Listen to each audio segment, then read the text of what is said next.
आज जो हम लोगों का बेसिक टॉपिक है वो हम लोगों को पढ़ना है पर्सन्स के बारे में।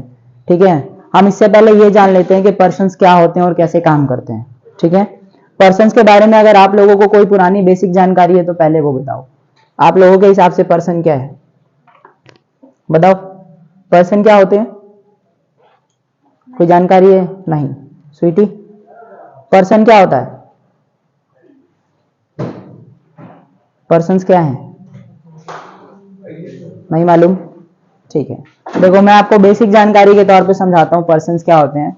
तो पर्सन से अभिप्राय या पर्सन का मतलब एक ऐसा व्यक्ति होता है या एक ऐसे पर्सन, ऐसे लोग होते हैं जो क्या करते हैं, जिनसे हम कोई बात कर रहे होते हैं या जिनके बारे में बात होती है, जिनसे हम कोई बात कर रहे होते हैं। ठीक है, अब देखो पर्सन का सीधा और साधारण मतलब होता है व्यक्ति। ठीक है, पर्सन का मतलब होता है व्यक्ति। इसका मतलब क्या है कि अगर मैं इंग्लिश में कोई भी वाक्य बोल रहा हूँ, ठीक है, अगर मैं इंग्लिश में किसी भी तरह का कोई भी वाक्य बोल रहा हूँ तो बोलने वाला व्यक्ति एक होगा, ठीक है, और मैं जिससे बात कर रहा हूं एक सुनने वाला व्यक्ति होगा, और जिसके बारे में बात कर रहा हूं एक तीसरा व्यक्ति होगा, थर्ड पर्सन होगा। समझ में आ रहा है? तो इसके हिसाब से हम कह सकते हैं कि पर्सन हमारे कितने तरह के होते हैं? 3 तरह के पर्सन काम करते हैं। कौन कौन से? अगर हम पर्सन की बात करते हैं, ठीक है, पर्सन हमारे बेसिकली कितने प्रकार के होते हैं? 3 प्रकार के पर्सन हमारे यहाँ काम करते हैं। पहला होता है आपका फर्स्ट पर्सन, दूसरा हो जाता है आपका सेकंड पर्सन, और यहां आ जाता है आपका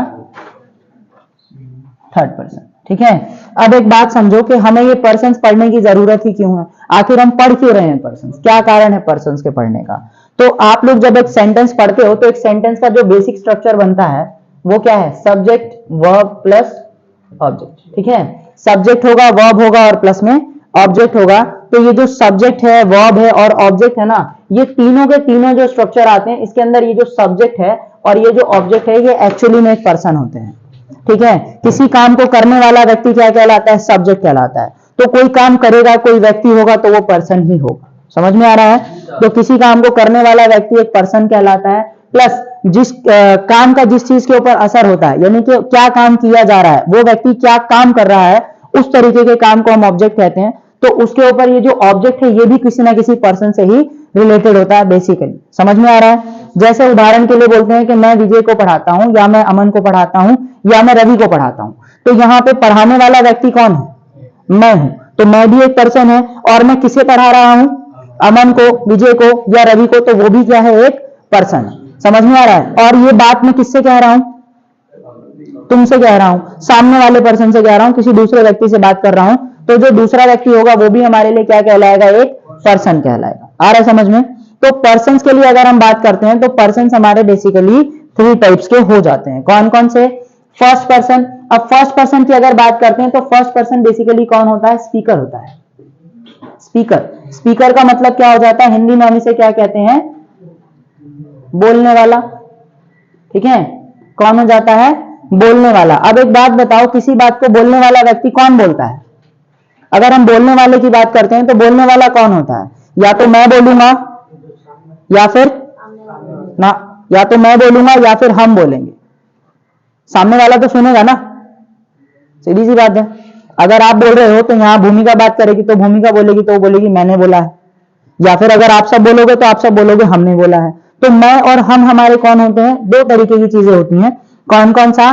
एक बोलने वाले की बात करेंगे तो एक आ जाएगा मैं यानी कि आई, और एक हो जाएगा हम यानी कि वी। ये आई और वी ही हमारे क्या होते हैं? बेसिकली फर्स्ट पर्सन की कैटेगरी में आते हैं। समझ में आ रहा है? फर्स्ट पर्सन का मतलब ऐसे व्यक्ति जो क्या करते हैं? किसी बात को बोल रहे होते हैं। और बोलने वाला व्यक्ति हमेशा कौन होगा? या तो मैं बोलूंगा या हम लोग मिल करके बोलेंगे। इसके अलावा कोई और चीज कोई और बोल सकता है? नहीं बोलता है। ठीक है, और अगर हम सुनने वाले की बात करेंगे तो सेकंड पर्सन कौन होता है? लिसनर होता है। LISTNER, listener. लिसनर का मतलब कौन होता है? सुनने वाला। अब एक बात बताओ, सुनने वाला व्यक्ति कौन होगा? हमेशा मैं किससे बात करूंगा? या मैं बोलूंगा या हम बोलूंगा। और सामने वाला व्यक्ति कौन होता है? सुनने वाला होता है, जिसको मैं कहता हूं तुम। कौन होता है सामने वाला व्यक्ति? तुम। तुम का मतलब कौन हो जाएगा? यू। अब यू के बहुत सारे रूप हो सकते हैं। जैसे एग्जाम्पल के लिए अगर आप लेके चलो तो तुम में क्या क्या हो सकता है? सोच के देखो। तुम में तुम हो सकता है, आप हो सकते हो, तू भी हो सकता है। तीनों हो सकते हैं कि नहीं? तो आखिर बात तो मैं सामने वाले से ही कर रहा हूं, तो ये जो तुम है, तू है या आप है या तुम हो, ये सारे हमारे कौन से पर्सन में आते हैं? सेकंड पर्सन में आते हैं। थर्ड पर्सन कौन होता है? तो थर्ड पर्सन का मतलब वो हो गया कि मैं जिस चीज के बारे में बात कर रहा हूं, किसके बारे में बात होती है? किसी के बारे में तो बात होगी, तो वो कोई इंसान हो सकता है, तो उसका नेम आ जाएगा थर्ड पर्सन। ठीक है, थर्ड पर्सन का मतलब होता है, क्या होता है? जिसके बारे में बात होती है।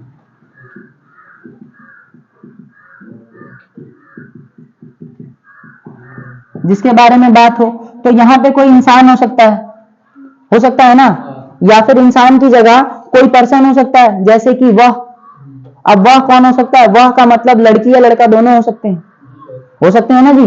कौन कौन हो सकता है? या तो कोई लड़की होगी या कोई लड़का होगा, तो लड़की या लड़का दोनों वह के लिए इस्तेमाल हो सकता है। इसके अलावा एक और होता है दे। मैं उन लोगों से भी तो बात कर सकता हूं, दे का मतलब उन लोगों से, तो इन लोगों की बात होती है। बेसिकली ये 4 चीजें होती हैं जिनसे हम बात करते हैं। ठीक है, तो ये हमारे बेसिक पर्सन्स हैं। फिर से समझ लेते हैं, एक बार रिकॉल करते हैं। पर्सन का मतलब वो व्यक्ति जिसके बारे में बात हो, या फिर वो व्यक्ति जो बात कर रहा हो, या फिर वो व्यक्ति जिससे हम क्या कर रहे हैं? बात कर रहे हैं। ठीक है, 3 तरह के लोग होते हैं। तो फर्स्ट पर्सन में हम उसको इंक्लूड करते हैं जो बोलने वाला व्यक्ति होता है। बेसिकली आई और वी, हम 2 तरीके के लोग होते हैं जो बोलते हैं। ठीक है, दूसरा चीज क्या होता है? तुम। जिससे मैं बात कर रहा होता हूं वो व्यक्ति कौन होता है? तुम। जिससे मैं बात कर रहा हूं वो होगा तुम। और अगर जिसके बारे में बात होगी तो किसी इंसान के बारे में बात होगी या फिर किसी वस्तु के बारे में बात होगी, तो उसका नेम लेकर के बात की जाएगी। जैसे रवि, अमन, अभिषेक, या फिर मार्कर। मार्कर एक वस्तु है, इसका अपना नाम है ना, तो इसका नाम लेकर के बात करूंगा तो ये भी थर्ड पर्सन में आएगा। जैसे बिजली, हवा, पानी, ये भी क्या है? नाम है, थर्ड पर्सन में ही आते हैं। समझ में आ रहा है? तो हम लोग इस तरीके से किसी का नाम ले सकते हैं, या फिर ही, शी और दे। ही और शी किसी लड़के या लड़की के लिए इस्तेमाल किया जाएगा, वह या उसे की बात करेंगे तब। समझ में आ रहा है? तो हम लोग ही और शी का इस्तेमाल करेंगे। और दे का इस्तेमाल कब किया जाएगा? जब हम उन लोगों की या वे लोगों की बात करेंगे। ऐसा ही ना होता है? तो हम लोग